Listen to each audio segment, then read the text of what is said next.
안녕하세요. 한줌 철학의 똑딱이입니다. 떡순이입니다. 반갑습니다. 네, 오늘은 저희가 알랭 바디우의 검은색이라는 책, 바디우 자신의 경험부터 시작해서 철학, 예술, 정치까지 검은색이라는 하나의 키워드로 세상을 어떻게 새롭게 볼 수 있는지 그런 질문들을 던지는 책이죠. 그렇죠. 그러니까 우리가 흔히 생각하는 검은색, 뭐 그냥 어둡다, 없다 이런 의미를 넘어선 거네요. 단순한 색깔로서의 검은색이 아니라요. 그의 초기 경험들, 그러니까 어린 시절과 젊은 시절을 거치면서 이 검은색이라는 게 어떻게 두려움, 창조, 그리고 욕망 같은 아주 복합적인 상징이 되었는지 그 과정을 따라가 보려고 합니다. 시작은 아마 군대 시절 경험부터 이야기해야 할 것 같아요. 혹독한 겨울밤의 기억이죠. 군악대 병장이었던 시절 그 추운 겨울에 난방 때문에 석탄을 관리해야 했다고요? 네, 그렇죠. 밤이 되면 규율 때문에 난로를 꺼야 했고 그 차갑고 캄캄한 어둠 속에서 뭐랄까 기름진 석탄가루의 그 시커먼 색과 마주해야 했던 거죠. 바로 그때입니다. 동료 오보의 주자가 불렀다는 그 노래. 조니 엘리드의 샹송, 노아, 세노아. 어둠, 그것은 어둠일 뿐 더 이상 희망은 없다는 어찌 보면 굉장히 절망적인 노래인데 근데 이게 역설적으로 그 추위와 어둠을 견디는 힘이 되었다는 거예요. 어둠을 통제하고 관리해야 하는 역할인데 동시에 그 절망적인 어둠 속 노래에서 위안을 찾는달까? 참 아이러니합니다. 이런 모순적인 경험은 사실 더 어린 시절로 거슬러 올라가면 더 뚜렷해지는데요. 그 8살 때 고안했던 한밤의 소리 게임. 부모님은 안 계시고 방은 완전 깜깜하고 남자아이, 여자아이가 섞여서 놀았는데 규칙이 절대 훔쳐보지 말 것 이거였죠. 맞아요. 근데 재미있는 건 술래에게 잡힌 아이에게는 자기가 바라는 것을 할 수 있었다는 거예요. 그러니까 어둠이 금지된 것과 비밀스러운 욕망이 뒤섞이는 그런 공간이 되는 거네요. 여기서 이제 바디우가 부수적인 어둠이라고 부르는 개념이 중요해집니다. 이게 그냥 빛이 없는 상태, 혹은 군대에서처럼 강제로 주어진 공식적인 어둠과는 좀 달라요. 아이들이 놀이를 위해서 그 안에서 자기들끼리 규칙을 정하면서 금지된 영역을 탐험하는 거죠. 그러니까 빛의 통제에서 벗어난 좀 더 자유로운 어둠이랄까요? 하지만 어둠이 항상 그렇게 해방감만 주는 건 아니었습니다. 그렇죠. 10살 무렵에 밤에 우유 심부름 가다가 마주쳤다는 그 검은 개 이야기는 생각만 해도 좀 섬뜩한데요. 네, 맞아요. 검은 털에 눈이 빛나고 조용히 따라와서 종아리를 물려고 했다는 그 이미지. 그 경험 때문에 검은색이 아주 원초적인 공포나 설명하기 힘든 불안감, 심지어는 버려질지도 모른다는 그런 두려움과 연결되는군요. 네, 검은색의 또 다른 얼굴이죠. 인간의 가장 깊은 곳에 있는 불안과 공포를 건드리는 힘. 자, 그럼 이제 학교에서의 경험. 그 잉크통의 검은색으로 한번 넘어가 볼까요? 잉크. 손가락에 묻으면 잘 지지도 않고 끈적거리고. 네, 그런 물질적인 측면이 있죠. 더러운 물질로서의 검은색. 그런데 동시에 그 잉크로 글씨를 쓰면서 의미를 만들어내는 기호가 되잖아요. 맞아요. 시험지 위에 하얀 백지는 실패인데 까맣게 채운 페이지는 성공이고. 근데 또 언제 잉크방울이 툭 떨어져서 그 성공을 망쳐버릴지 모른다는 불안감도 있고. 바디우가 말하는 검은색의 변증법. 그러니까 서로 다른 두 힘, 여기서는 손을 더럽히는 순수한 물질, 얼룩 같은 거랑 생각을 담는 의미, 글자 같은 게 서로 부딪히면서 긴장을 만들어내는 거죠. 그래서 바디오는 더 나아가서 요즘처럼 이런 물질적인 저항이 거의 없는 디지털 글쓰기가 과연 우리의 사유와는 어떤 관계를 맺게 될까 이런 질문도 던지더라고요. 이런 흑백의 대립은 교육 현장에서도 변화가 있었죠. 예전에는 검은 칠판에 하얀 분필이었는데 그렇죠. 근데 요즘은 대부분 하얀 칠판에 검은색 마커를 쓰잖아요. 네. 바디오는 이게 그냥 도구만 바뀐 게 아니라 교육 방식이나 사고 방식에도 깊은 영향을 미쳤다고 보더라고요. 특히 색깔 마커가 등장한 걸 진짜 요리와 패스트푸드에 비유한 게 인상적이었어요. 흑백의 어떤 엄격한 대립이 사라지고 다채로운 색깔들이 막 들어오면서 명확한 대립보다는 좀 더 복잡하고 어떨 땐 좀 피상적인 다양성이 중요해지는 시대로의 변화를 보여주는 것 같기도 하고요. 근데 또 재밌는 건 정작 본인은 회색을 검은색이라고 부르는 걸 싫어한다는 거죠. 까만 연필이나 검은 구름 같은 표현들요. 네, 좀 불편해하죠. 대생 수업에서 검정 연필로 사물의 부피감 표현하는 데 실패해서 어둠 속의 희미한 빛이라는 평가를 받았던 일화도 소개하고요. 예술가로서 검은색을 다루는 게 얼마나 어려운지를 솔직하게 보여주는 대목 같아요. 자, 이제 내밀한 영역입니다. 바로 성과 검은색의 관계죠. 아, 성을 검은 대륙으로 경험했다고요? 네, 특히 옛날 흑백 잡지의 검열 방식 이야기가 흥미로운데요.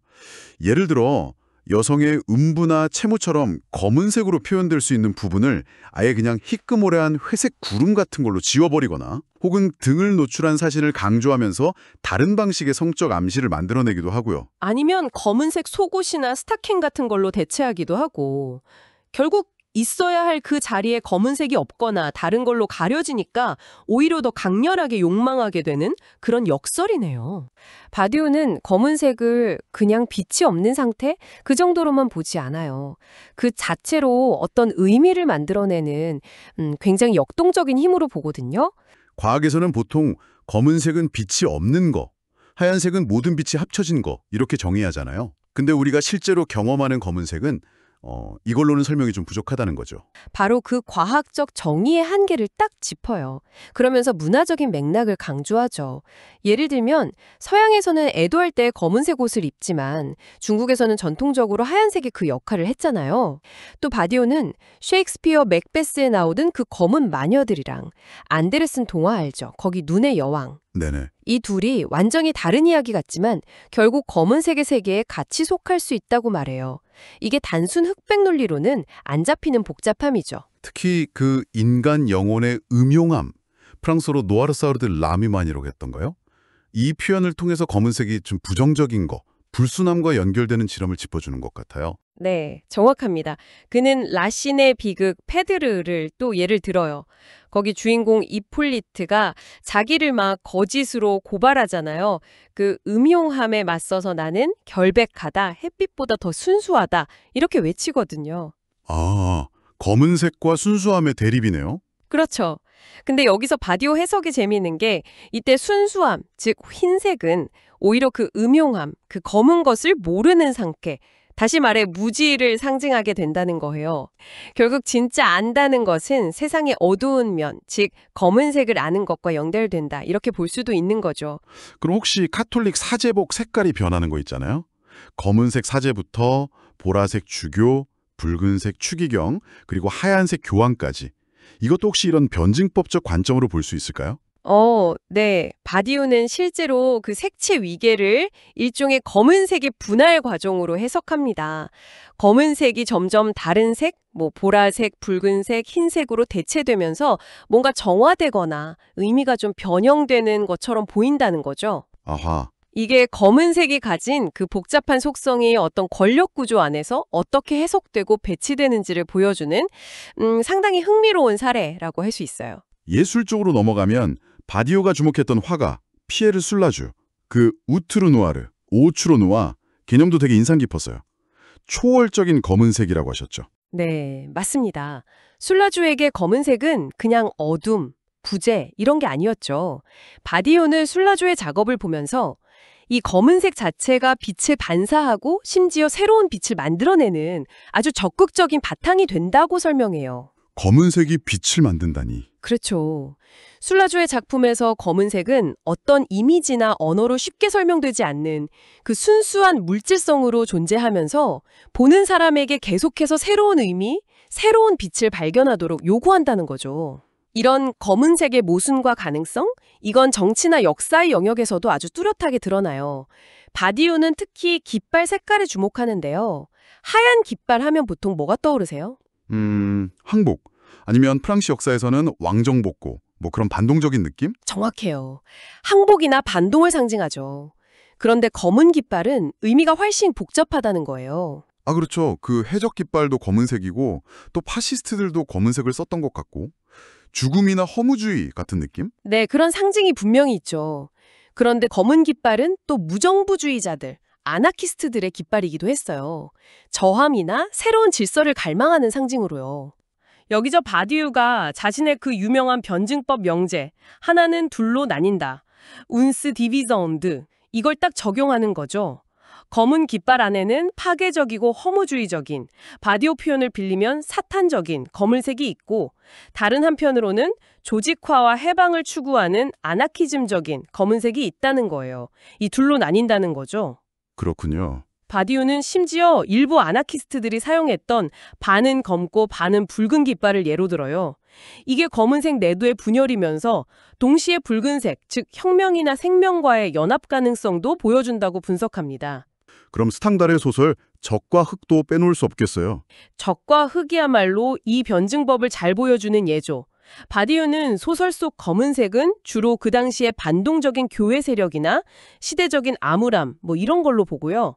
붉은색은 혁명의 열정이라던가 군대, 개인적인 야망 이런 것들로 해석합니다. 주인공 줄리엥 소렐이 그 사이에서 계속 갈등하잖아요. 그렇죠. 그의 삶 자체가 검은색, 그러니까 현실에 안주하려는 충동, 사제가 되려는 길 같은 거요. 그거랑 검은색, 붉은색, 즉 야망을 줬고 군대로 나아가려 하지만 결국 파멸로 이어지는 길, 이 사이를 계속 오가는 거죠. 왕정복고라는 그 검은 시대 안에서 혁명의 붉은색을 꿈꿨지만 결국 좌절하고 마는 당시의 시대상을 반영한다고 바디우는 봐요. 더 나아가서 바디우는 프랑스 록밴드 중에 누아르 데지르라고 있거든요. 검은 욕망이라는 뜻이죠. 그 이름이나 또 시에 나오는 검은 바람 같은 표현들을 언급하면서 검은색이 어떤 상실감, 비탄, 존재의 근원적인 불안함과 연결되는 색깔이기도 하다고 말합니다. 바디우는 이 검은색이라는 프리즘을 통해서 세계의 복잡성 그리고 그 안에서 끊임없이 일어나는 변증법적인 운동을 보여주려고 한 거죠. 이제는 우리 몸에 가장 가까운 곳에서요. 어떨 땐 아주 내밀하게, 또 어떨 땐 아주 공적으로 이 검은색이 어떻게 작동하는지 한번 따라가 볼 시간인 것 같아요. 그럼 먼저 검은색 표시라는 개념부터 좀 풀어볼까요? 이게 특히 에로티시즘하고 연결되는 지점이 참 흥미로웠어요. 예를 들면 그 하얀 나신 위에 검은색 속옷이라던가 스타킹, 가터벨트 같은 거요. 이런 장신구가 딱 더해질 때 욕망이 어떻게 확 커지는지 그런 설명이 인상 깊었거든요. 여기서 검은색은 단순히 뭔가를 가린다기보다는 오히려 욕망의 대상을 딱 표시하고 강조하는 그런 기능을 하는 거죠. 그 과거의 검열 때문에 이제 지워졌던 어떤 음부의 검은색 같은 거 있잖아요. 그게 이제는 뭐랄까 패티시적인 검은 장시구 형태로 다시 돌아와서 오히려 그 욕망의 자리를 역설적으로 드러낸다는 겁니다. 없어져야 할 것의 자리를 검은색으로 딱 표시하니까 오히려 그 부재가 굉장히 강력한 현존으로 긍정적인 역할로 바뀐다는 거죠. 근데 또 검은색 하면 보통은 슬픔이나 애도, 죽음 이런 좀 무거운 이미지가 먼저 떠오르잖아요. 검은색은 분명히 슬픔, 상실 이런 색이죠. 하지만 바로 그 검은색을 바탕으로 해서요. 우리가 블랙 유머라는 어떤 일종의 방패 같은 걸 만들어서 인간 존재가 결국 죽는다는 거, 이 필멸성에 맞서기도 하거든요. 그러니까 검은색은 눈물의 배경이 되기도 하지만 동시에 웃음의 원천이 되기도 하는 거예요. 애도의 검은색은 어떤 개인적인 과시나 차이 같은 걸 싹 지우고 그 죽음이라는 큰 사건 앞에서 모두를 좀 동등하게 만드는 그런 경향이 있잖아요. 반면에 패티시의 검은색은 특정 대상을 아주 강렬하게 부각시키면서 욕망을 확 점화시킨다고 볼 수 있죠. 심지어는 그 평범했던 존재를 거의 절대적인 매력의 대상으로 끌어올리는 힘이 있다. 이렇게도 해석하고요. 그런데 우리가 평소에 입는 검은 옷은 또 느낌이 다르잖아요. 예를 들면 그 유명한 리틀 블랙 드레스 같은 거요. 이건 뭐랄까 단순하면서도 되게 우아하고 세련된 느낌을 주지 않나요? 맞아요. 일상에서의 검은색 의복은 또 다른 복합적인 의미들을 전달하죠. 그 코코 샤넬이 대중화시킨 리틀 블랙 드레스는 말씀하신 것처럼 단순함 그 자체인데 그 안에 엄청난 우아함과 균형감이 있거든요. 또 남성들의 턱시도나 좀 격식 있는 검은색 정장 같은 경우는 어떤 사회적인 지위, 좀 중후함, 그리고 중요한 자리에 내가 참여하고 있다는 그런 걸 나타내잖아요. 네네. 이처럼 검은색 의복은 단순함과 복합성이라는 어떻게 보면 좀 이중적인 면을 동시에 가지고 있는 거죠. 지금은 거의 사라졌지만 예전에 남성들이 쓰던 검은 실크햇의 그 광택이라던가 아니면 여전히 의례용으로 씻는 검은 구두의 반짝임 같은 데서도 그런 걸 좀 엿볼 수 있고요. 이제 바디우가 검은색을 단순히 빛이 없는 상태 이걸 넘어서요. 우주를 이해하고 생명을 보고 그리고 결정적으로는 인간을 분류하는 과정에서 어떤 사유의 도구로 쓰였는지 때로는 좀 위험한 발명품으로 작동했는지 이런 것들을 파헤쳐 볼 겁니다. 현대 우주론 하면 블랙홀이나 검은 물질 같은 개념들? 이게 그냥 과학 용어 같잖아요. 근데 바디오는 여기서 또 다른 의미를 읽어내는 거죠. 그렇습니다. 그 죽은 별이 엄청나게 뭉쳐진 잔해로서 우리가 뭐랄까 인식할 수 없는 것 그 자체 인식의 구멍을 상징하는 검은색인 거죠. 인식의 구멍이요? 네, 그러니까 결여이면서 동시에 초과인 그런 거죠. 반면에 검은 물질, 영어로는 다크매터잖아요. 이건 우리가 보는 물질만으로는 설명 안 되는 우주의 움직임, 그걸 설명하려고 도입된 말하자면 사유의 공백을 메우는 가설 같은 존재로 봐요. 결국 우주론에서의 검은색은 그냥 없음, 죽음 이런 것보다는 우리 생각이 딱 부딪히는 어떤 한계 또는 그 너머를 가리킨다고 해석하는 거예요. 그럼 이제 시선을 지구로 한번 돌려볼까요? 식물 세계에서는 검은색을 또 어떻게 보나요? 보통 식물하면 파릇파릇하고 화려한 색이 먼저 떠오르는데 맞아요. 근데 바디우는 그 시선을 땅 밑으로 향하게 합니다. 식물의 진짜 본질, 그 생명력의 뿌리는 사실 땅속 뿌리가 뻗어나가는 그 보이지 않는 검은 세계, 그 속에서 벌어지는 전투와 창조의 어두운 뒷면에 있다고 보는 거죠. 뒤마의 검은 튤립이나 빅토르 위고의 시 같은 걸 인용하면서 땅속 생명들의 아주 치열하고 때로는 탐욕스러운 그런 투쟁을 묘사해요. 근데 중요한 건 이거죠. 바로 그 검고 축축한 토양에서 찬란한 꽃이 피어나잖아요. 생명이요. 그렇죠. 그러니까 이 어둠 속의 검은색이 분리되고 변형돼서 하늘의 파란색처럼 긍정적인 결과로 이어질 수 있다. 이런 가능성을 슬쩍 보여주는 거죠. 그럼 동물들의 검은색은요? 까마귀나 펭귄 같은 애들 있잖아요. 동물의 검은 털, 깃털 이런 거는 주로 기능적인 걸로 봐요. 위장색이거나 아니면 다른 색이랑 대비돼서 눈에 띄게 하거나 그런 식이죠. 바디오는 이걸 두고 평화롭고 너그러운 검은색이라고 표현하거든요. 평화롭다고요? 네, 그 자연 속에서는 그냥 색깔 중 하나로 조화롭게 있는 건데 인간이 자꾸 여기다 길흉 같은 주술적인 의미를 더 씌운다고 보는 거죠. 이 부분이 사실 책의 거의 클라이막스일 것 같은데요. 바디우가 흑인이라는 개념 자체가 백인들의 발명품이라고 단언한다고요? 네, 아주 단호합니다. 흑인이란 범주가 피부색 같은 생물학적 사실에 그냥 기반한 게 아니고 그 식민주의나 노예제, 이걸 정당화하려고 백인들이 만들어낸 사회적이고 정치적인 구성물이라는 거예요. 구성물이다. 네. 예를 들면 19세기에 식민 지배를 막 옹호했던 프랑스 정치인 쥐일 페리 같은 사람들의 우월종족론이나 아니면 그 당시 지식의 상징이었던 라루스 백과사전 같은 데서 시도했던 인종분류의 폭력성 이런 걸 아주 신랄하게 비판하죠. 검은색이 어떻게 그렇게 부정적인 낙인이 되고 저주받은 형용사가 되었는지 또 프랑스 식민지에서 노예 신분을 법으로 정한 코드 누아르 같은 법적인 차별이 어떻게 슬그머니 피부색 기반의 생물학적 인종주의로 바뀌었는지 그 계보를 추적해요. 그럼 이 강요된 검은색에 맞서는 저항은 또 어떤 식으로 나타났을까요? 첫 번째는요. 백인이 딱 부여한 그 부정적인 의미를 정면으로 뒤집는 거예요. 뒤집는다. 네, 검은 것은 아름답다. 이 구호가 대표적이죠. 아니면 MS 제리가 주장했던 네그리튜드 운동처럼 흑인 문화와 정체성을 긍정하고 그리고 낙인을 오히려 저항의 깃발로 삼는 거죠. 역으로 이용하는 거군요. 그렇죠. 그리고 두 번째 방식은 훨씬 더 근본적인데요. 색깔 자체가 어떤 가치 평가의 기준이 될 수 없다고 그냥 선언해버리는 겁니다. 기준이 될 수 없다. 네, 더 나아가서 어떤 개인이나 집단에게 딱 고정된 색깔이란 건 애초에 존재하지 않는다. 인류는 본질적으로 무색, 색깔이 없다고 주장해요. 근거로 드는 게 뭐냐면 실제 인간 피부색은 굉장히 다양하고 미묘한 스펙트럼을 가지잖아요. 단일하지 않죠. 그리고 인간은 다른 동물들처럼 털이나 깃털 없이 벌거벗은 존재라는 점. 이런 걸 들면서 흑인, 황인, 백인 이런 식의 분류는 현실을 왜곡하고 억압을 유지하려는 아주 헛된 시도일 뿐이라고 그냥 일축해버립니다.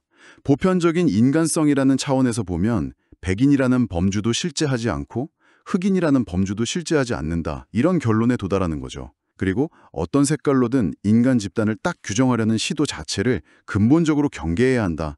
이게 바디우의 최종적인 메시지예요. 네.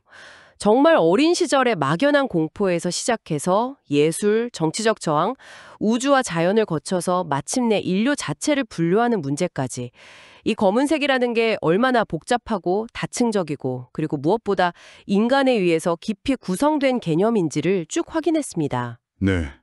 바디오를 따라서 본 검은색은 단순한 색이나 빛의 부재 이런 게 아니었죠. 두려움과 매혹, 억압과 해방의 열망, 또 반동과 혁명 같은 아주 강력한 힘들이 서로 부딪히고 변증법적인 긴장을 이루는 하나의 장이었어요.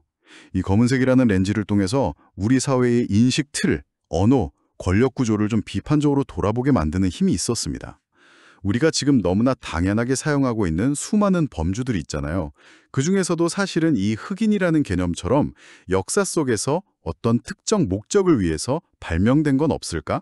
그리고 만약 그렇다면 그 발명품들은 오늘날 우리 사회에서 어떤 권력 관계를 더 단단하게 만들고 있거나 혹은 반대로 거기에 균열을 내고 있을까? 한 번쯤 생각해 볼 문제인 것 같습니다.